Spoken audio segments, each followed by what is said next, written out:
अभिनेता पल शाहलाई उच्च अदालतले दियो सफाई। आज रिहा हुँदै पल शाहलाई सफाई। यस्ता छन् पोखरा उच्च अदालतले दिएका आधार। पल शाहका वकिल भन्छन् सरकार सर्वोच्चमा नजाने आशा छ, उहाँले कसैप्रति प्रतिशोध सान्नुहुन्न। सन्दीप लामिछानेलाई थुनामै पठाउनु पर्छ भन्दै सर्वोच्च अदालतमा सरकारी वकिलले गरे बहस। सन्दीप लामिछानेको मुद्दामा न्यायाधीश सपना प्रधान मल्ल र कुमार सुनालको इजलासमा आज सुनवाई हुँदै प्रधानमन्त्रीले सन्दीपसँग हात मिलाएको घटनालाई अतिरञ्जित गरिएको राष्ट्रिय खेलकुद परिषदको धारणा। काठमाडौँ महानगरपालिकाका मेयर बालिन शाहले भेटे सञ्चार मन्त्री रेखा शर्मालाई। के भयो कुराकानी, यसको बारेमा पुरै जानकारी आजको भिडियोमा हेर्नुहोस्। राष्ट्रपति चुनावका लागि 8 दलीय गठबन्धनले बनायो कार्यदल। ठुलो कचौरामा दूध भात दिएपछि बिरालो छिमेकीको घरमा जान्छ भन्दै प्रचण्ड लक्षित केपी ओलीको टिप्पणी। प्रचण्डले आफूलाई धोका दिएको ओलीको आरोप। जनयुद्धका शहीदलाई राष्ट्रिय शहीदको घोषणा गर्ने प्रचण्डको भनाई। प्रधानमन्त्री पुष्पकमल दाहाल प्रचण्डको दुआ भ्रमण रद्द। प्रधानमन्त्री प्रचण्डले रोके परराष्ट्र मन्त्रीको जेनेभा भ्रमण। परराष्ट्र मन्त्री बिमला पौडेल राईको भ्रमण रोकेर जेनेभामा अब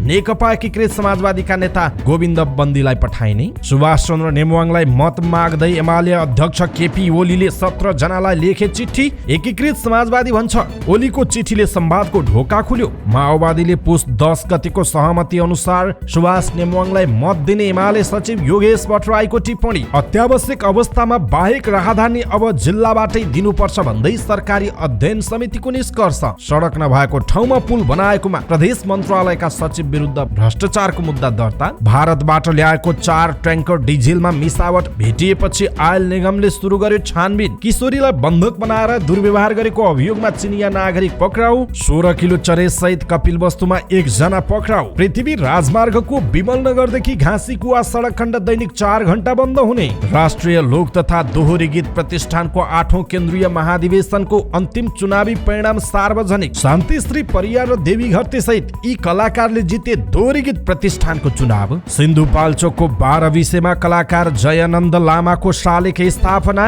70% लागू भएपछि ट्रायल पास हुने 20% सम्म बढी। 4.55 अङ्कले बढ्यो नेप्से परिसूचक। लघु वित्त उपसूचकमा सर्वाधिक वृद्धि देखियो। G20 राष्ट्रका अर्थमन्त्रीहरूको बैठक बिना निष्कर्ष सकियो। युक्रेनमा शान्ति पुनर्बहालीको माग गर्दै फ्रान्स र जर्मनीमा प्रदर्शन। महिला फुटबलको ओलम्पिक छनौट नेपालमा हुने।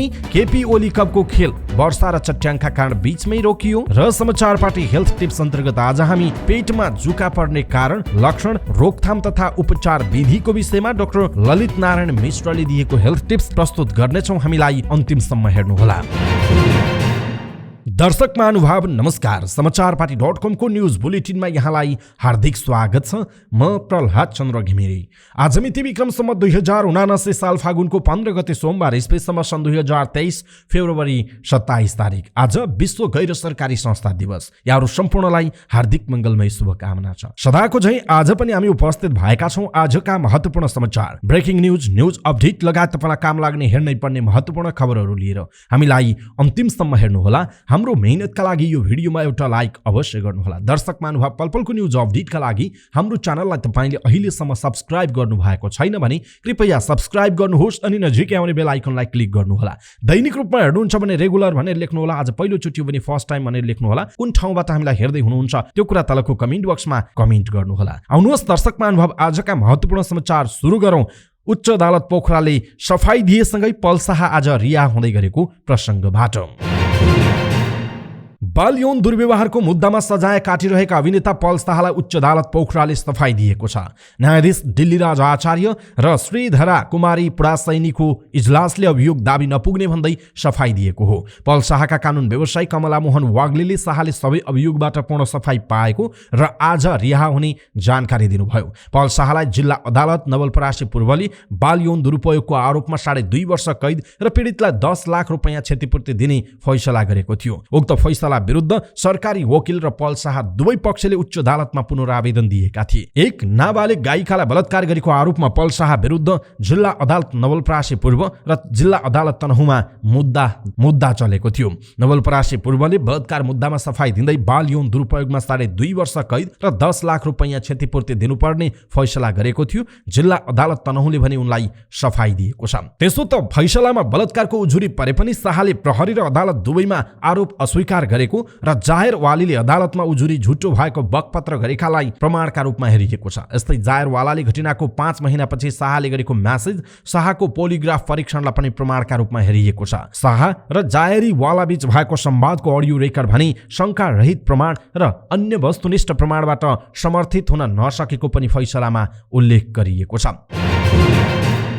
यसैबीच अभिनेता पल शाहलाई पोखरा उच्च अदालतले सफाई दिएपछि उहाँका फ्यान र शुभेच्छुकहरूमा खुसियाली छाएको छ।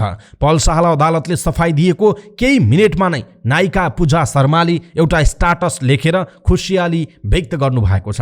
आज पानी पर्यो, सबै फोहोर पखालियो, मेरो साथी पलले सफाई पायो, अब सबै कुरा सुन्दर भएर आयो, धन्य भगवान भनेर पूजा शर्माले लेख्नु भएको छ। त्यस्तै गरी उहाँका फ्यानहरूले पनि फेसबुकमा फोटो शेयर गर्दै पललाई बधाई र खुसी साटेका छन्। सँगसँगै आज उहाँ रिहाई हुने बेलामा अदालत अगाडि पनि ठूलो भिड हुने अनुमान गरिएको छ। पलका वकिल कमला मोहन वाग्लेले उच्च अदालतले दिएको फैसलाले न्याय मिलेको बताउनुहुन्छ। आजसम्म जति पनि शारीरिक तथा मानसिक यातना सहे पनि फैसलाले ठूलो राहत दिएको उहाँको भनाइ छ। उहाँ पूर्ण रूपमा दोषमुक्त हुनु भएको छ। 1 वर्षसम्म अनाहकमा जेलमा बस्नु पर्यो, तर नेपालको कानूनमा यस्तोमा कुनै क्षतिपूर्तिको व्यवस्था छैन। तर उहाँका लागि क्षतिपूर्ति भन्दा फैसला नै ठूलो कुरो हो उहाँले भन्नुभएको छ। नवलपुर जिल्ला अदालतले पललाई 2.5 वर्ष जेल सजायका साथै पीडितलाई 10 लाख रुपैयाँ क्षतिपूर्ति र 25,000 जरिवाना सुनाएको थियो। तर पलले क्षतिपूर्ति दिनुभएको छैन। पीडित भनिएकी गायिकाले नै आफू कुनै आर्थिक क्षतिपूर्ति नलिने घोषणा गर्नुभयो। यता तनहुँ जिल्ला अदालतले पललाई सफाई दिने फैसला गरेको थियो। उक्त फैसलाका विरुद्ध सरकारले पुनरावेदन गर्ने सम्भावना अझै बाँकी छ। यस्ता मुद्दामा सरकारी पक्षबाट एक तहमाथि पुनरावेदन गर्नै पर्ने कानुनी व्यवस्था रहेको छ। त्यस्तो पुनरावेदन आएको खण्डमा सामना गर्ने वाग्लेले बताउनुभयो। हामीलाई आशा छ कि यो यही टुङ्गिन्छ, तर पुनरावेदन गरिए पनि हामी विश्वस्त छौं उहाँले भन्नुभएको छ। उच्च अदालतको फैसलामाथि भने सर्वोच्चमा पुनरावेदन नलाग्ने उहाँ बताउनुहुन्छ। यस्ता मुद्दा सामान्यतया उच्चमा नै टुङ्गिन्छन्। सर्वोच्चमा जाने भनेको मुद्दा दोहोर्याई पाऊ दोपामा जाने हो। सम्भवतः सरकार सर्वोच्चमा नजाला उहाँले भन्नुभएको छ। फैसलाबाट जेलमुक्त भएपछि पलले आफूलाई आरोप लगाउने विरुद्ध कुनै कदम चाल्छन् वाग्ले त्यस्तो सम्भावना नरहेको बताउनुभयो। उहाँले कसैप्रति पनि प्रतिशोधको भावना राख्नुहुन्न, हामीले पनि त्यही सल्लाह दिनेछौँ। कोही विरुद्ध उजुर बाजुर गर्ने काम हुँदैन, उहाँ आफ्नो करियरमा नै केन्द्रित बन्नुहुन्छ वाग्लेले भन्नुभएको छ। दर्शक महानुभाव, पल शाहलाई उच्च अदालतले सफाई दिएको छ। उहाँ आज रिहा हुँदै हुनुहुन्छ। देश तथा विदेशमा जहाँबाट तपाईले हेरिरहनु भएको छ, आज तपाईको भावना कस्तो भइरहेको छ, तपाईको मनमा कस्तो कुरा खेलिरहेको छ, पल शाहले सफाई पाइरहँदाखेरि तपाई के भन्नुहुन्छ, आफ्नो कुरा तलको कमेन्ट बक्समा कमेन्ट गर्नुहोला। पल शाहको प्रसङ्गपछि अब क्रिकेटर सन्दीप लामिछानेको प्रसङ्ग। सन्दीप लामिछानेलाई विदेश जान दिनुपर्ने निवेदन बारे पहिला हेर्नुपर्ने मागलाई सर्वोच्च अदालतको संयुक्त इजलासले अस्वीकार गरेको छ। नाबालिग बलात्कारको मुद्दामा काठमाडौँ जिल्ला अदालतले पूर्वपक्षका लागि थुनामा पठाएका लामिछानेलाई धरोटीमा छाड्ने उच्च अदालत पाटनको आदेश विरुद्ध सरकारले दिएको निवेदन र विदेश जाने अनुमति दिन लामिछानेले दिएको निवेदन न्यायाधीश सपना मल्ल प्रधान र कुमार चुडालको संयुक्त इजलासमा परेको छ। यो मुद्दाको बन्द इजलासमा सुनवाई भइरहेको छ। एक कानुन व्यवसायका अनुसार सुरुमा सन्दीपका वकिलहरूले विदेश जाने अनुमति बारे पहिले सुनवाई गर्न माग गरेका थिए, तर इजलासले धरोटीमा छाड्ने उच्च अदालतको आदेश विरुद्ध सरकारी वकिलको कार्यालयको निवेदन आइसकेकाले पहिले त्यसैलाई हेर्ने बताए। त्यसपछि महान्यायाधिवक्ता कार्यालयका सह महान्यायाधिवक्ता द्वय सञ्जीव रेग्मी र सोमकान्त भण्डारीले बहस गर्नुभयो। उच्च अदालतको धरोटीमा छाड्ने आदेश त्रुटिपूर्ण भएकाले पूर्वपक्षका लागि थुनामा राख्नुपर्ने उनीहरूले माग गरे। उनीहरूले कसको के योगदान छ भन्दा पनि अपराध के हो भनेर हेर्नुपर्ने समेत बताएका छन्। इजलासले भने पीडितले किटानी जारी दिएको र सन्दीपले आरोप अस्वीकार गरेको अवस्थामा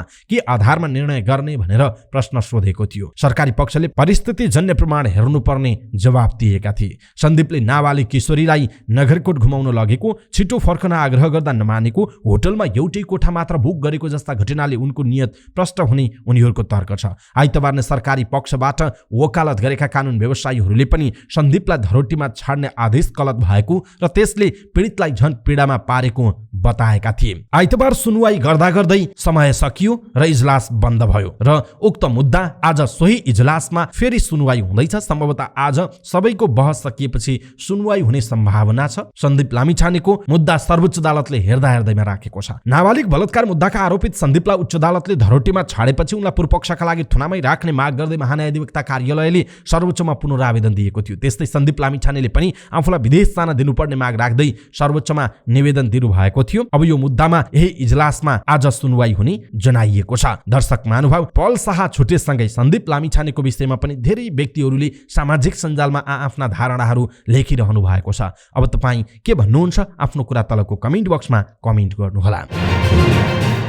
प्रधानमन्त्री पुष्पकमल दाहाल प्रचण्डले क्रिकेटर सन्दीप लामिछानेसँग हात मिलाएको घटनालाई अतिरञ्जित गरिएको भन्दै राष्ट्रिय खेलकुद परिषदले त्यसप्रति आफ्नो ध्यानाकर्षण भएको जनाएको छ। बलात्कारका आरोपी सन्दीपलाई बालुवाटारमा बोलाएर प्रधानमन्त्रीले माला लगाइदिएर हात मिलाएको भन्दै प्रधानमन्त्री प्रचण्डको आलोचना भइरहेको छ। राखेपाका सदस्य सचिव टङ्कलाल घिसिङले विज्ञप्ति निकालेर आलोचनाप्रति दुःख व्यक्त गर्नुभयो। खेलाडीलाई भेटेर बधाई दिएकोमा सदस्य सचिव घिसिङले प्रधानमन्त्रीप्रति आभार पनि व्यक्त गर्नुभएको छ। आइसिसी क्रिकेट विश्वकप लिग 2 अन्तर्गत काठमाडौँमा भएको त्रिकोणात्मक श्रृङ्खलाका सबै 4 खेल जितेको नेपाली टोलीलाई बधाई दिने क्रममा प्रधानमन्त्री प्रचण्डले सन्दीपसँग पनि हात मिलाउनु भएको थियो। दर्शक महानुभाव, सन्दीप लामिछानेसँग प्रधानमन्त्री प्रचण्डले हात मिलाएको विषयलाई तपाईँ के भन्नुहुन्छ? आफ्नो कुरा तलको कमेन्ट बक्समा कमेन्ट गर्नुहोला।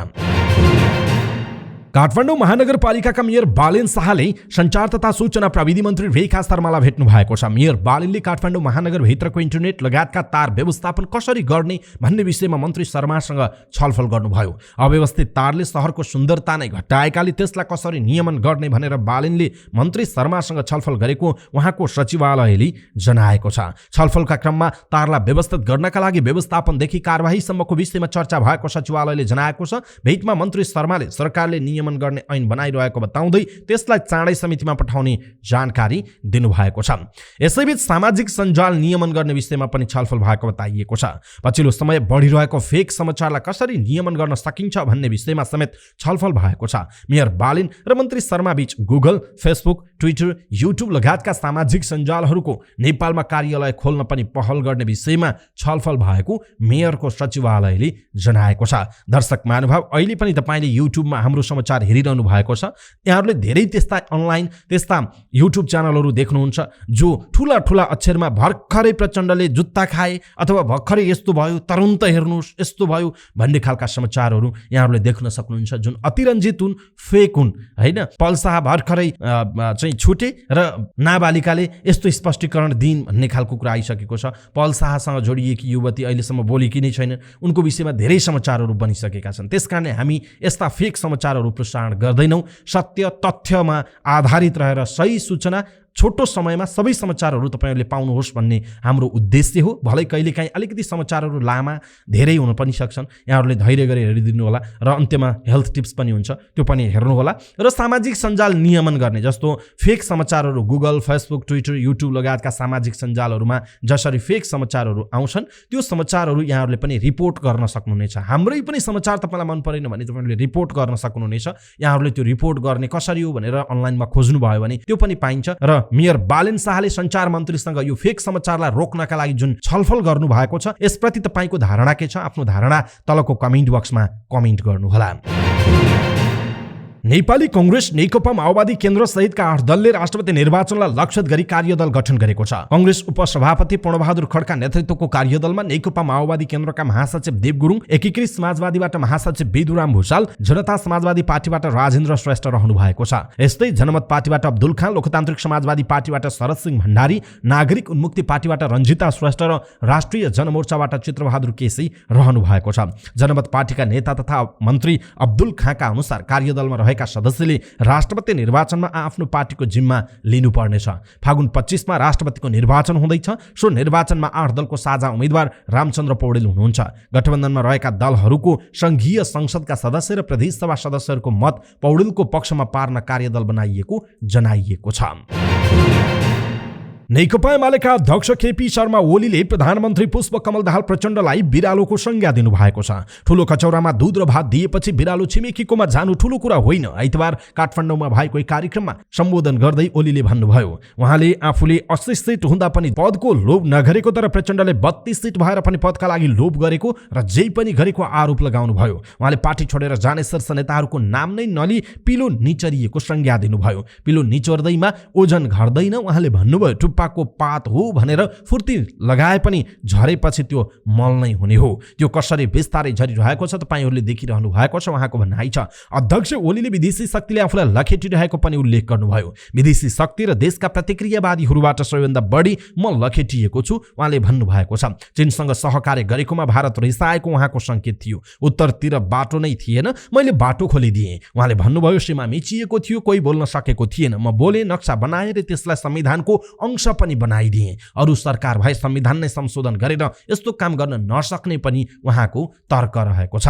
यसैबीच नेकपा एमालेका अध्यक्ष केपी शर्मा ओलीले प्रधानमन्त्री पुष्पकमल दाहाल प्रचण्डले आफूलाई धोका दिएको आरोप लगाउनु भएको छ। काठमाडौँमा भएको एक कार्यक्रममा बोल्दै ओलीले देश जनता र सहयोद्धालाई धोका दिएका प्रचण्डले यसपटक आफूलाई पनि धोका दिएको बताउनुभयो। जनतालाई धोका दिनुभयो, सहयोद्धालाई धोका दिनुभयो, आफूलाई पनि त्यस ठाउँमा पुर्याउनेहरूलाई धोका दिनुभयो भने मलाई धोका दिनु कुन ठुलो कुरा भयो र ओलीले भन्नुभयो। प्रचण्डले ढाँट्न र छक्काउन अप्ठ्यारो नमान्ने गरेको पनि ओलीको भनाइरहेको छ। उहाँ बोल्नुहुन्छ भाषा बेग्लै, गर्नुहुन्छ काम अर्को। ओलीले भन्नुभयो, हेर्नु देब्रेपट्टि हुन्छ, निशाना दाहिनेपट्टि हुन्छ। अस्तिका दिनसम्म पनि मसँग छक्काउने भाषा बोल्नुभयो। उहाँले हातमा चक्कु लिएर बस्नु भएको थियो। मसँग यो फूल हो, तपाईँले चक्कु देख्नुभयो होला, यो फूल हो भन्नुभयो। ओलीले भन्नुभयो, मैले चक्कु देखेर पनि तपाईँले भनेपछि फूल नै हो भनेर बसेँ उहाँको भनाइ छ। लोकतान्त्रिक सरकार बनाउन र जनताका समस्या समाधान गर्ने गरी अगाडि बढ्न प्रयास गरेको तर प्रचण्डकै कारण त्यो प्रयास असफल भएको पनि ओलीले बताउनु भएको छ।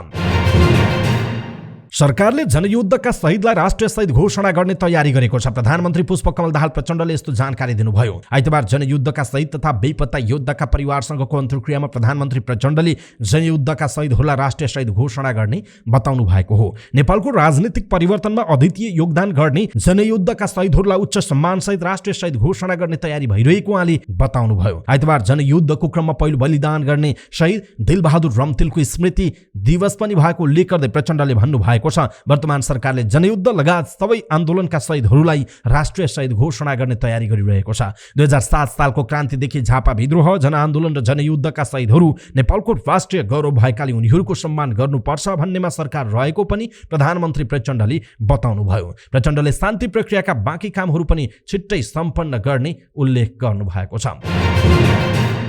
यसैबीच प्रधानमन्त्री पुष्पकमल दाहाल प्रचण्डको दोहा भ्रमण रद्द भएको छ। अल्प विकसित राष्ट्रहरूको 5औं सम्मेलनमा भाग लिन प्रधानमन्त्री प्रचण्ड फागुन 19 गते शुक्रबार कतार जाने कार्यक्रम थियो, तर राष्ट्रपतिको निर्वाचन लगायत राजनीतिक परिस्थितिका कारण भ्रमण रद्द भएको प्रेस संयोजक सूर्य किरण शर्माले जानकारी दिनुभयो। फागुन 21 गतेदेखि सुरु हुने अल्प विकसित राष्ट्रहरूको सम्मेलनमा सहभागी हुन प्रधानमन्त्री प्रचण्ड दोहा जाने तयारीमा रहनु भएको थियो। यसैबीच प्रधानमन्त्री पुष्पकमल दाहाल प्रचण्डले परराष्ट्र मन्त्री विमला राई पौड्यालको स्विजरल्यान्ड भ्रमण पनि रोक्नुभयो। संयुक्त राष्ट्र संघको मानवाधिकार परिषदको बैठकमा भाग लिनका लागि आइतबार परराष्ट्र मन्त्री जेनेवा जाने तयारीमा हुनुहुन्थ्यो। बिहानसम्म जाने भनेर तयारी गरेकी थिए। साँझ अचानक प्रधानमन्त्रीले खबर पठाएपछि म गइन उहाँले भन्नुभएको छ। यसअघि भ्रमणको तयारीका क्रममा मन्त्री पौडेलले जेनेवा भ्रमणका क्रममा राष्ट्रिय मानवाधिकार आयोगलाई क श्रेणीमै राख्न पहल गर्ने बताउनु भएको थियो। मानवाधिकार संस्थाहरूको अन्तर्राष्ट्रिय सञ्जाल गानरीले नेपालको मानवाधिकार आयोगलाई ख श्रेणीमा घटुवा गर्न सिफारिस गरेको थियो। मन्त्री पौडेल जेनेवाबाट दोहा आउने र त्यहाँ अति कम विकसित राष्ट्रहरूको 5औं सम्मेलनमा सहभागी हुने कार्यक्रम पनि थियो, तर अब उहाँको भ्रमण नै रोकिएको छ। अति कम विकसित राष्ट्रहरूको 5औं सम्मेलनमा भाग लिन प्रधानमन्त्री प्रचण्ड पनि नजाने बताइएको छ। परराष्ट्र मन्त्री विमला राई पौडेलको स्विजरल्यान्ड भ्रमण रद्द गरेर प्रधानमन्त्री पुष्पकमल दाहाल प्रचण्डले राष्ट्रसङ्घीय मानवाधिकार परिषदको बैठकमा नेपालको प्रतिनिधित्व नेकपा आजका नेता गोविन्द बन्दीले गर्ने र उहाँलाई जिम्मेवारी दिएको छ। स्रोतका अनुसार उहाँले नेपालका प्रधानमन्त्रीको सल्लाहकारका रूपमा जेनेवामा सो बैठकमा भाग लिनुहुनेछ। 3 दिन अघि मन्त्री परिषद बैठकमा परराष्ट्र मन्त्री जेनेवा भ्रमणमा जाने प्रस्ताव आउँदा प्रधानमन्त्री प्रचण्डले एकजना वैदेशिक मामला विज्ञलाई पनि सहभागी गराउन निर्देशन दिनुभयो। पौड्यालको विज्ञको विषयमा जिज्ञासा राख्दा प्रचण्डले गोविन्द बन्दीको नाम लिनुभएको थियो। पौड्यालले प्रधानमन्त्रीको प्रस्ताव स्वीकार गर्नु भएको थिएन। जेनेवा भ्रमणका लागि पौडेलले आफ्नो सम्बोधन सहित सबै तयार सिद्ध्याउनु भएको थियो। लुगा प्याक समेत गरेर एयरपोर्ट जाने तयारीमा रहेका बेला मुख्य सचिवले फोन गरेर उहाँलाई प्रधानमन्त्रीको सन्देश सुनाउनु भयो। जेनेवा नजानु भन्ने प्रधानमन्त्रीको निर्देशन छ भनिएपछि पौडेल रोकिनुभयो। मन्त्री रोकिएपछि उहाँसँगै विज्ञका रूपमा जाने भनिएका बन्दी नेपाली प्रतिनिधि मण्डलको नेतृत्व गर्दै जेनेवा प्रस्थान गरेको बुझिएको छ। नेकपा एमालेका अध्यक्ष केपी शर्मा ओलीले राष्ट्रपतिका उम्मेद्वार सुभाष नेमवाङलाई मत दिन आग्रह गर्दै नेपाली कांग्रेस बाहेक संसदमा प्रतिनिधित्व गर्ने सबै दल र स्वतन्त्र सांसदलाई पत्र लेख्नु भएको छ। एमालेबाट छुट्टिएर भनेको एकीकृत समाजवादीले ओलीको पत्रबाट संवादको ढोका खोलेको भन्दै निरन्तर संवाद रहेमा सहकार्यको वातावरण बन्न सक्ने प्रतिक्रिया दिएको छ। फागुन 25 गते हुने राष्ट्रपति पदको निर्वाचनका लागि नेपाली कांग्रेसका रामचन्द्र पौडेल र नेकपा एमालेबाट सुभाष नेमवाङले मनोनयन दर्ता गराउनु भएको छ। त्यस लगत्तै नेकपा एमालेले नेमवाङलाई भोट माग्दै संसदमा प्रतिनिधित्व गर्ने दलका र स्वतन्त्र सांसदहरूलाई पत्र पठाएको थियो। अध्यक्ष केपी शर्मा ओलीको हस्ताक्षर भएको पत्रमा संसदमा प्रतिनिधित्व गर्ने राजनैतिक दल र स्वतन्त्र सांसद गरी 17 जनालाई पठाइएको नेकपा एमालेका केन्द्रीय कार्यालयका सचिव डाक्टर भीष्म अधिकारीले जानकारी दिनुभयो। उहाँका अनुसार कांग्रेस बाहेकका सबै दललाई औपचारिक पत्र पठाएर नेमवाङलाई मत दिन भनिएको छ। एकीकृत समाजवादीका अध्यक्ष माधव नेपाललाई पठाइएको पत्र सो पार्टीका नेता जगन्नाथ खतिवड़ाले सामाजिक सञ्जालमा पोस्ट गर्दै प्रतिक्रिया पनि सार्वजनिक गर्नुभयो। पत्र पठाएकोमा ओलीलाई धन्यवाद दिँदै खतिवड़ाले यसबाट संवादको ढोका खुलेको बताउनुभयो। संवादको वातावरण बनिरहे भविष्यमा सहकार्यको वातावरण बन्न सक्ने पनि उहाँले बताउनु भएको छ। नेकपा एमालेका सचिव योगेश भट्टराईले माओवादीले राष्ट्रपति निर्वाचनमा एमाले उम्मेद्वार सुभाष नेमवाङलाई मत दिने बताउनुभयो। जुम्लामा प्रेस चौतारीले गरेको पत्रकार भेटघाट कार्यक्रममा नेता भट्टराईले 10 पुसमा सरकार निर्माण गर्दा एमालेसँग भएको सहमति अनुसार राष्ट्रपतिमा नेमवाङलाई मत दिने बताउनु भएको हो। उहाँले माओवादीका लागि वामपन्थी एक हुने अवसर भएकाले राष्ट्रपतिमा सहयोग गर्ने आशा गर्नुभयो। नेता भट्टराईले एकीकृत समाजवादीका अध्यक्ष माधव नेपालले पनि ठूलो अवसर गुमाएको टिप्पणी गर्नुभयो। एमालेले राष्ट्रपतिको उम्मेद्वार प्रस्ताव गर्दा स्वीकार्नु पर्ने भन्दै उहाँले नेपाललाई नै घाटा भएको बताउनु भएको छ। सरकारले गठन गरेको एक अध्ययन टोलीले अत्यावश्यक र जरुरी परेको अवस्थामा बाहेक राहदानी विभागबाट पासपोर्ट वितरण नगर्न सुझाव दिएको छ। उसले नियमित प्रक्रियाबाट पासपोर्ट लिन खोज्नेहरूका लागि सम्बन्धित जिल्ला र इलाका प्रशासन कार्यालयमै फारम भर्ने व्यवस्था गर्न सुझाव दिएको हो। प्रधानमन्त्री तथा मन्त्री परिषदको कार्यालयले राहदानी विभागमा पासपोर्ट लिनेहरूको भिडबारे अध्ययन गर्न गठन गरेको टोलीले पासपोर्ट वितरण सेवा सबै जिल्लाबाट नियमित गर्न सुझाव दिएको छ। कार्यदलले कस्तो परिस्थितिमा अत्यावश्यक र जरुरी हुन्छ भन्ने खुलाएको छैन, जसका कारण भोलि पहुँचवालाहरूले सहजै अत्यावश्यक र जरुरी कारण देखाई विभागबाट पासपोर्ट लिने र पहुँच विहीनहरू पासपोर्ट लिन सम्बन्धित जिल्लामै जानुपर्ने बाध्यात्मक अवस्था आउन सक्ने बताइएको छ। प्रधानमन्त्री तथा मन्त्री परिषद कार्यालयका सचिव सुमन राज अर्यालले राहदानी विभागमा सेवाग्राहीको अत्याधिक चाप देखिएकाले क्षमता बढाउने काम अहिलेको प्रमुख चुनौती रहेको पनि बताउनुभयो।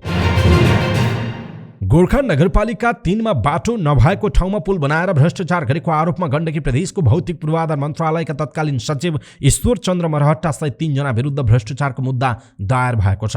उनीहरूले 5,45,52,000 रुपैयाँ भ्रष्टाचार गरेको अख्तियारको आरोप छ। भौतिक पूर्वाधार मन्त्रालय अन्तर्गतको प्रदेश सडक निर्देशनालयका तत्कालीन निमित्त निर्देशक रामकुमार श्रेष्ठ र पूर्वाधार विकास कार्यालय गोर्खाका senior divisional engineer Omraj Dhungana विरुद्ध पनि अख्तियारले भ्रष्टाचारको मुद्दा दायर गरेको छ। गोर्खा नगरपालिकाको जरेबरमा नारेश्वर जोड्ने गरी बनेको बक्की पुल दुवैतर्फ सडक नभएको ठाउँमा थियो। सडक नै नभएको ठाउँमा पुल बनाएर नागरिकले तिरेको करको दुरुपयोग गरेको भन्दै अख्तियारमा उजुरी परेपछि छानबिन अगाडि बढेको बताइएको छ। त्यसक्रममा भौतिक पूर्वाधार मन्त्रालयका सचिव मरहट्टाले परामर्शदातासँग सम्झौतामा हुँदै नभएको कार्यक्रम विद्यमान कानुन विपरीत थप गरेको, पुलको स्थान, नाम र डिजाइन परिवर्तन स्वीकृत गरेको पाइएको अख्तियारका प्रवक्ता श्यामप्रसाद भण्डारीले दावी गर्नुभयो। राज्यको सम्पत्ति औचित्य नभएको स्थानमा खर्च गर्न आफ्नो ओहदाको दुरुपयोग गरेको कार्य भ्रष्टाचार भएको अख्तियारको दावी रहेको छ। दर्शक महानुभाव, बाटै नभएको ठाउँमा पुल बनाउने यस्ता खालका नेपाल सरकारका कर्मचारीलाई तपाईँ के भन्नुहुन्छ? आफ्नो धारणा तलको कमेन्ट बक्समा कमेन्ट गर्नुहोला। भारतको सिलिगुडी स्थित इन्डियन ऑयल कर्पोरेसन आइओसीबाट झापा ल्याइएको 4 ट्याङ्कर डिजेलमा मिसावट भेटिएपछि छानबिन सुरु गरिएको छ। नेपाल ऑयल निगमले गठन गरेको उच्चस्तरीय टोलीले आइतबार छानबिन थालेको हो। टोलीले मेचीनगर नगरपालिका 13 आली स्थित ऑयल निगमको शाखा कार्यालयमा कर्मचारी र पेट्रोलियम व्यवसाय बीच आइतबार सोधपुछ गरेको छ। निगमको 4 आली शाखाका प्रमुख भीम विकका अनुसार फागुन 10 गते सिलिगुडीबाट 4 वटा ट्याङ्करमा ल्याइएको 80,000 लिटर डिजेलमा मिसावट भएको आशंका गरिएको छ। केन्द्रबाट आउनु भएको छानबिन टोलीका सदस्यले सोधपुछ र छलफल गरिरहनु भएको छ। उहाँले भन्नुभयो, नवदुर्गा ऑयल स्टोर्सका नाममा रहेको प्र 101001 ख 3500, मातापाथीभरा ऑयल स्टोर्सका नाममा रहेको मे 1 ख 2151, उत्तर गंगा यातायात प्रणालीका नाममा रहेको ना 7 ख 1507 र रिजाल आयल सप्लायर्स एन्ड ट्रेडर्सका नाममा रहेको ना7 ख 6974 नम्बरको ट्याङ्करमा ल्याइएको 80,000 लिटर डिजेलको गुणस्तर जाँच्दा मिसावट भेटिएको आयल निगमले जनाएको छ। ती ट्याङ्कर हाल चाराली स्थित निगमको शाखा कार्यालय परिसरमा पार्किङ गरेर राखिएको र अनुसन्धान अगाडि बढाइएको बताइएको छ। किशोरीहरूलाई बन्धक बनाएको आरोपमा एकजना चिनिया नागरिक पक्राउ परेका छन्। विभिन्न प्रलोभन देखाएर विभिन्न जिल्लाबाट उनीहरूलाई काठमाडौँ ल्याएर बन्धक बनाइएको आरोपमा चिनिया नागरिक याङली मिङ पक्राउ परेका हुन्। नेपाल प्रहरीको केन्द्रीय अनुसन्धान ब्युरो CIB का निर्देशक उत्तम राज सुवेदीका अनुसार प्रहरीले 5 जना किशोरीलाई उद्धार गरेको छ। तीमध्ये 2 जनालाई यौन दुर्व्यवहार गरेको आशंका गरिएको उहाँले बताउनुभयो। ललितपुरको गोङ्गटीमा उनीहरूलाई राखिएको पाइएको छ। एकजना किशोरीले परिवारसँग सम्पर्क गरेपछि ब्युरोसँग चिनिया नागरिकबारे कुरा पुगेको थियो। त्यस क्रममा 3 चिनिया नागरिकले विभिन्न प्रलोभन देखाएर किशोरीहरूलाई काठमाडौँ बोलाएको पाइएको प्रहरीको भनाइ छ। ललितपुरको घटना भएकाले त्यहीँबाट मुद्दा चलाउने गरी पठाएको सुवेदीले बताउनुभयो। यसको विषयमा थप अनुसन्धान ललितपुरबाट भइरहेको उहाँको भनाइ छ। ललितपुरको शिवराज नगरपालिकामा 16 किलो चरेससहित 1 जना पक्राउ परेका छन्। पक्राउ पर्नेमा कपिलवस्तु शिवराज नगरपालिका वडा नम्बर 9 बिजगौरी बस्ने मेघराज घरती रहेको प्रहरीले जनाएको छ। घरतीको घरमा लागु औषध चरेस लुकाई छिपाई राखेको भन्ने गोप्य सूचनाको आधारमा वडा प्रहरी कार्यालय चन्द्रौटा र इलाका प्रहरी कार्यालय सुन्दरी डाँडाबाट संयुक्त रूपमा खटी गएको प्रहरीको अधिकृतको टोलीले उनलाई पक्राउ गरेको हो। घरती मगरको घरमा खानतलासी गर्दा घरभित्र लुकाई छिपाई राखेको तौल गर्दा 16 किलो लागु औषध चरेस जस्तो देखिने हल्का कालो गिलो पदार्थ फेला परेको प्रहरीले जनाएको छ। पृथ्वी राजमार्ग अन्तर्गत तनहुँको विमलनगरदेखि घाँसीकुवा सडक खण्ड दैनिक 4 घण्टा बन्द हुने भएको छ। जिल्ला प्रशासन कार्यालय तनहुँले आइतबार एक सूचना जारी गर्दै मोगलिन पोखरा सडक विस्तारको काम अगाडि बढिरहेका बेला उक्त खण्डमा विस्तारको काम छिटो छरितो रूपमा गर्न 10 दिनसम्म दिनको 4 घण्टा बन्द गर्ने भएको छ। मोगलिन पोखरा योजना पूर्व खण्डबाट अनुरोध भई आएकाले सडक बन्द गरी निर्माण कार्य अगाडि बढाउने निर्णय भएको सहायक प्रमुख जिल्ला अधिकारी काशीराम गैरेले बताउनु भएको छ। राजमार्ग विस्तारका क्रममा ठूलो मात्रामा ब्लक कटिङको कार्य गर्नुपर्ने भएकाले मनसुन सुरु हुनु अगावै कटिङको काम सम्पन्न गर्ने आवश्यक बन्दोबस्त मिलाउन योजनालाई अनुरोध गरिएको पनि उहाँले बताउनु भएको छ।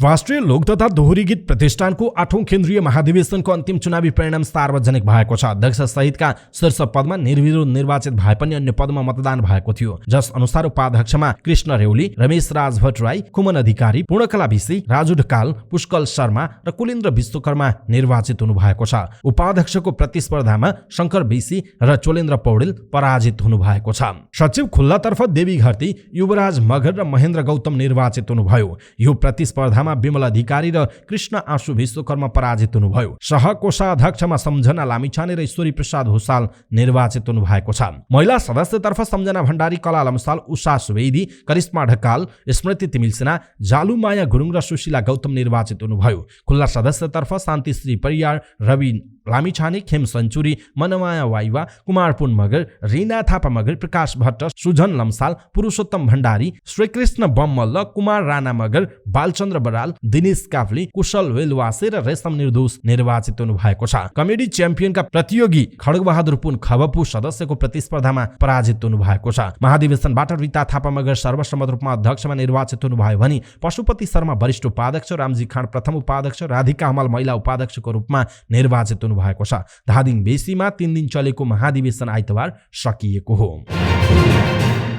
दिवंगत अभिनेता तथा गायक जयनन्द लामाको स्मृतिमा सिन्धुपाल्चोकको 12 विषयमा स्थालिक स्थापना गरिएको छ। जयनन्द लामा स्मृति कोषले 12 फिट अग्लो उक्त स्थालिकलाई 8 लाख रुपैयाँ खर्चमा निर्माण गरेको हो। शुक्रबार उक्त स्थालिकलाई एक समारोहका बीच अनावरण गरिएको छ। डम्फु बजाएर नाचिरहेको भावमा शालिगको डिजाइन गरिएको छ। कलाकार भैरव बहादुर थापा र बागमती प्रदेशकी सदस्य मसिना खड्काले शालिग अनावरण गर्नुभयो। उक्त अवसरमा 12 विषय नगरपालिकाका मेयर बालकृष्ण बस्नेत, उपमेयर मन्जु तामाङ पनि उपस्थित रहनु भएको थियो। चालक अनुमति पत्र लाइसेन्सका लागि लिइने प्रयोगात्मक परीक्षा ट्रायलमा 70% ल्याउँदा पास हुने व्यवस्था लागू भएसँगै चालक अनुमति पत्र लाइसेन्स पास हुनेको संख्या 10 देखि 20% सम्म बढेको छ। बागमती प्रदेश सरकारले गरेको निर्णयका आधारमा काठमाडौँ उपत्यकाका 4 वटा यातायात व्यवस्था कार्यालयले यो महिनाको सुरुदेखि नै 70% ल्याउँदा पास हुने नियम लागू गराएका हुन्। नियम लागू भए पनि 2 पाङ्ग्रे सवारी साधनमा 20% सम्म र 4 पाङ्ग्रेमा 10% सम्म पास हुने दर बढेको एकान्तकुना स्थित कार्यालयले जानकारी दिएको छ। शेयर बजारमा तीव्र उतार चढाव बीच एक अङ्कको सामान्य वृद्धि भएर बजार बन्द भएको छ। नेपाल राष्ट्र ब्याङ्कले लघुवित्तलाई अनियन्त्रित कर्जा लगानीमा कडाई गरेपछि गत बिहीबार अधिकांश लघुवित्तको शेयर मूल्यमा गिरावट भएर नकारात्मक सर्किट मूल्यमा बन्द भएको थियो भने शेयर बजार परिसूचक नेप्सी 57 अङ्कले घटेको थियो। आइतबार सुरुवाती समयमा 61 अङ्कको उच्च गिरावट भएको शेयर बजारमा तीव्र उतार चढाव बीच अन्तिम समयमा सामान्य बढेर बन्द भएको छ। आइतबार नेप्सी 4.55 अङ्क 0.22% वृद्धि भएर 2027.19 अङ्कमा बन्द भएको छ। बैंकिङ, जीवन बीमा, उत्पादनमूलक र व्यापार उपसूचकमा गिरावट हुँदा लघुवित्त उपसूचक भने करिब 3% बढेको छ। बैंकिङ उपसूचक 0.89%, जीवन बीमा उपसूचक 0.14%, उत्पादनमूलक उपसूचक 0.30% र व्यापार उपसूचक 1.40% गिरावट भएको छ। लघुवित्त उपसूचक सर्वाधिक 2.78% वृद्धि हुँदा होटल तथा पर्यटन उपसूचक 2.34% बढेको छ। आइतबार बजारमा 2.5 अर्ब भन्दा माथिको कारोबार भएको छ। 50,532 वटा कारोबारमा 65,15,852 किता धितोपत्र किनबेच हुँदा 2,52,50,72,000 को कारोबार भएको छ। जसमध्ये हिमालयन डिस्टिलरीको सर्वाधिक 10,79,00,000 को कारोबार हुँदा एनआईसी एसिया बैंकको 7,87,00,000 र छिमेक लघुवित्तको 7,17,00,000 को कारोबार भएको छ। आइतबार बजारमा कुल 217 कम्पनीको शेयर कारोबार भएकोमा 146 कम्पनीको शेयर मूल्य बढेको छ। 62 कम्पनीको शेयर मूल्यमा गिरावट हुँदा 9 कम्पनीको शेयर मूल्य भने स्थिर छ। विजय लघुवित्तको शेयर मूल्य सर्वाधिक 7.94% वृद्धि हुँदा ग्रीन डेभलपमेन्ट बैंकको शेयर मूल्य 7.60% र अभियान लघुवित्तको शेयर मूल्य 7.26% बढेको छ। जनउत्थान सामुदायिक लघुवित्तको शेयर मूल्य 5.26% गिरावट हुँदा नेपाल इन्भेस्टमेन्ट मेगा बैंकको शेयर मूल्य 3.94% र नेस्डो समृद्धि लघुवित्तको शेयर मूल्य 3.27% गिरावट भएको जनाइएको छ।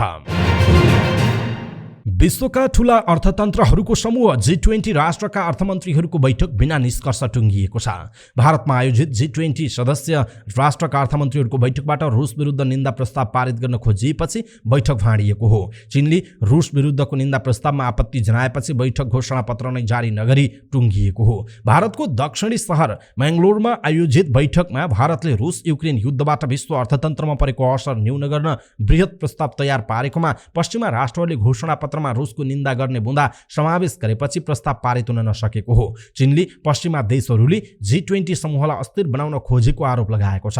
यस्तै रुसले G7 र युरोपेली युनियनले G20 समूहलाई ब्ल्याकमेल गर्न खोजेको आरोप लगाएको छ। चीन र रुसले गत नोभेम्बरमा इन्डोनेसियाको बालीमा आयोजित बैठकको घोषणापत्रभन्दा फरक तरिकाले प्रस्ताव ल्याइएको आरोप समेत लगाएका छन्। 17 बुँदे घोषणापत्रमा टर्कीको भूकम्प, मध्यम खाले अर्थतन्त्र भएका देशहरूको ऋण मोचन, विश्वव्यापी कर नीति, खाद्य सुरक्षा, क्रिप्टोकरेन्सी माथिको प्रतिबन्ध लगायतका विषयहरू समेटिएका छन्। युक्रेनमा शान्ति पुनर्बहालीको माग गर्दै फ्रान्स र जर्मनीमा प्रदर्शन भएको छ। रुस र युक्रेन युद्धको वर्षगाँठपछि यी दुई राष्ट्रमा युक्रेनको पक्षमा प्रदर्शन भएको हो। फ्रान्सको राजधानी पेरिस र जर्मनीको बर्लिनमा हजारौं प्रदर्शनकारीले युक्रेनमा शान्ति र वार्ता सहितको नारा लगाउँदै प्रदर्शन गरेका हुन्। प्रदर्शनमा दुवै देशका सांसददेखि सर्वसाधारण सहभागी थिए। प्रदर्शनकै क्रममा जर्मनीको बर्लिनमा 13,000 मानिस उपस्थित भएको अन्तर्राष्ट्रिय सञ्चार माध्यमहरूले जनाएका छन्। शान्ति वार्ता गर्न दुवै देशलाई आह्वान गर्दै उनीहरूले युक्रेनको पक्षमा नारा पनि लगाएका थिए। पेरिस ओलम्पिक 2024 अन्तर्गत महिला फुटबलको एसिया छनौट नेपालमा आयोजना हुने भएको छ। एसिया छनौटको पहिलो चरण अन्तर्गत समूह सी को छनौट खेलहरू नेपालमा आयोजना हुने भएको हो। अखिल नेपाल फुटबल संघ एन्फाले आइतबार एसिया क्षेत्रको छनौट अन्तर्गत समूह सी को छनौट नेपालमा हुने जानकारी दिएको छ। समूह सी मा नेपालसँगै भियतनाम, प्यालेस्टाइन र अफगानिस्तान थिए, तर प्यालेस्टाइनले भने नाम फिर्ता लिएकाले यस समूहमा 3 टिम मात्र रहेको एन्फाले जनाएको छ। अब नेपालले भियतनाम र अफगानिस्तानसँग मात्र खेल्नु पर्नेछ। छनौटको पहिलो चरण का खेलहरू आगामी अप्रिल 3 देखि 11 अर्थात् चैतको 20 देखि 28 सम्म हुनेछ। पहिलो चरणको छनौटमा 26 टोलीलाई 7 समूहमा विभाजन गरिएको छ। हरेक समूहको शीर्ष टोली दोस्रो चरणमा पुग्ने बताइएको छ। उत्तर कोरिया, अस्ट्रेलिया, चीन, जापान र दक्षिण कोरिया भने सिधै दोस्रो चरणमा खेल्नेछन्। यी 5 टिम र पहिलो चरणका 7 गरी 12 टिमलाई दोस्रो चरणमा 3 समूहमा विभाजन गरिनेछ, जसका 3 समूहको विजेता एवं उत्कृष्ट उपविजेता तेस्रो चरणमा पुग्नेछन्। त्यसबाट शीर्ष 2 टोली पेरिस ओलम्पिक 2024 मा छनौट हुनेछ। नेपालले ओलम्पिक तयारी अन्तर्गत भारतसँग चेन्नाईमा 2 मैत्रीपूर्ण खेल खेलेको थियो। दुवै खेल बराबरीमा सकिएको थियो।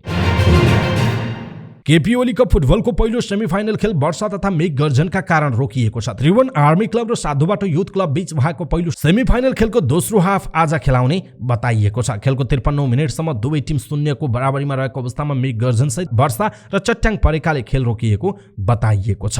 हिजो रोकिएको खेल आज हुने र दिउँसो 3 बजे मछिन्द्र फुटबल क्लब र केपी ओली फुटबल क्लब बीचको अर्को खेल हुने बताइएको छ। समाचार पार्टी न्यूज बुलेटिनमा पालो भएको छ समाचार पार्टी हेल्थ टिप्स। आजको समाचार पार्टी हेल्थ टिप्समा हामीले पेटमा जुका पर्ने कारण, लक्षण, रोकथाम तथा उपचार विधिको विषयमा डाक्टर ललित नारायण मिश्रले दिएको हेल्थ टिप्स प्रस्तुत गर्दैछौँ। हामीलाई अन्तिमसम्म हेर्नुहोला। सबै नेपालीहरू माझ पुर्याउनका लागि यो हेल्थ टिप्स आफ्नो फेसबुक, ट्विटर लगायतका सामाजिक सञ्जालमा सेयर गर्न नबिर्सिनुहोला। धेरैजसो केटाकेटीहरूको पेटमा जुका पाइन्छ, तर कहिलेकाहीँ वयस्क मानिस अर्थात् ठुला मानिसहरू पनि जुकाबाट पीडित भएको पाइन्छ। जुका जो कोहीलाई पनि हुन सक्छ। जुकाका प्रकार पनि धेरै हुन्छन्, जस्तै राउन्ड वमर्स, थ्रेड वमर्स, टेपोमर्स, पिनोमर्स, हुकमर्स, जिआरडिया आदि जुकाका प्रकार हुन्। यो रोग लागेमा बिरामीले खाएको खानेकुराको पोषक तत्व जुकाले खाइदिन्छ। व्यक्तिको शरीरमा लाग्दैन र पीडित व्यक्ति जति खाए पनि दुब्लो, पातलो र कमजोर देखिन्छ। लामो समयसम्म यो रोगको उपचार नगरी रोगीलाई एनिमिया, कुपोषण, एलर्जी तथा छारे रोग लाग्ने सम्भावना बढी हुन्छ। जुका पर्नुका कारणहरू के हुन् त? जुकाहरू सानो आन्द्रामा बस्छन्। फर्टिलाइजेसन गर्भाधान गरेपछि पोथी जुकाले लाखौंको संख्यामा फूल पार्छ, जुन फूल मानिसको दिशाबाट बाहिर निस्कन्छन्। अनुकूल वातावरणमा यी फूलहरू रोगजन्य हुन्छन्। यी फूलहरू 2 देखि 3 हप्तासम्ममा सक्रिय लार्वा हुन्छन्। मानिसले जुकाको फूल खाएपछि संक्रमण सुरु हुन्छ। जुका पेटभित्र पर्ने होइन, खाएपछि मात्र बाहिरबाट पेटमा पर्ने हो। जुकाका फूलहरू सानो आन्द्रामा विकसित हुन्छन् र गतिशील लार्वा बन्दछन्। सानो आन्द्राको भित्तालाई छेडेर रगतको नलीमा पस्छन् र दाहिनेपट्टि मुटुमा पुग्छन्। त्यसपछि पुनः फोक्सोबाट घाँटीमा आइपुग्छन्। त्यसपछि अन्न नली हुँदै आमाशय मार्फत पुनः सानो आन्द्रामा पुग्छन्। यस प्रकार जुकाको जीवनचक्र चलिरहन्छ। पेटमा जुका पर्ने कारणहरू के हो त? जुका पर्नुको प्रमुख कारण नङ टोक्ने बानी हो। हात नधोइकन खानेकुरा खानु, भुइँमा झरेको खानेकुरा टिपेर खानु, काँचै खानेकुरा सलाद नपखालिकन खानु, नाक कोट्याउँदै औँला मुखमा हाल्नु, माटो खानु, राम्ररी नपाकेको मासु खानु, धेरै गुलियो चिज खानु आदि पर्दछन्। पेटमा जुका परेको कसरी थाहा पाउन सकिन्छ? पेट दुख्नु, पखला लाग्नु, अपच हुनु, वाक लाग्नु र वान्ता हुनु, ज्वरो आउनु, टाउको दुख्नु, खोकी लाग्ने, ओजन घट्ने, दुब्लो पातलो हुने, अनुहार पहेँलो देखिने, बारम्बार नाकमा औँला हाल्ने, मलद्वार चिलाउने, आँखाको वरिपरि कालो घेरा पर्ने, धेरै भोक लाग्ने, पेट ठुलो हुने र कडा हुने, निन्द्रामा दाँत किटकिटाउने, निन्द्रामै ओछ्यानमा पिसाब फेर्ने, पिसाब सेतो भएर जम्ने, निन्द्रामा बेचैनी हुने, जिउ भारी हुने, हात खुट्टा चिसो भइरहने, चिडचिडापन आउने, जिद्दीपना हुने, सासाना कुरामा रुने कराउने, जे गर्दा पनि उसको चित्त नबुझ्ने, जुका परेको कारण यस्तो खालको समस्या आउन सक्छ। त्यसो भए रोकथामका उपायहरू के हुन् त? धेरैजसो बालबालिकाहरू फोहोर तथा दूषित माटोमा खेल्दा उनीहरूको हातमा जुकाको फूल टाँसिन्छ र पछि मुखमा औँला हाल्दा जुका सर्ने हुनाले घरमा केटाकेटीहरूलाई सफा सुग्घर गर्ने बानी बसाल्नुपर्छ। खाना खानु अगाडि साबुन पानीले राम्रोसँग हात धुने, भुइँमा झरेको खाना नखाने, हातको नङ काट्ने ताकि फोहोर जम्मा नहोस्। जहाँ पाए त्यही दिसा पिसाब नगर्ने, खानेपानी उमालेर वा फिल्टर गरेर मात्र खाने, भान्सा कोठाको सफाइमा ध्यान दिने, झिङ्गाबाट खाद्य तथा पेय पदार्थ बचाउने, परिवारमा कसैलाई जुका परेमा सबैलाई उपचार गराउने, बच्चाको मुखमा औँला हाल्ने बानी छुटाउने, पेट सफा राख्ने, कब्जियत हुन नदिने। जुका हेर्दा सामान्य भए तापनि कहिलेकाहीँ यसले नराम्रो परिणाम देखाउने रोग भएको हुनाले सबैजना सजग भई व्यक्तिगत सरसफाइमा ध्यान दिएर समय समयमा दिशाको परीक्षण गराई उपचार गरेमा जुकाबाट बच्न सकिन्छ।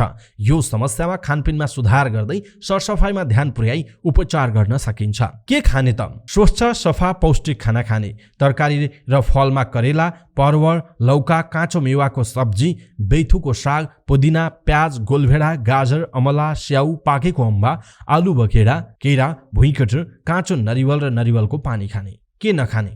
तारेको, भुटेको, बासी खाना, बेसनबाट बनेको खानेकुराहरू नखाने, मिठाई, चकलेट, चिनी नखाँदा राम्रो हुन्छ।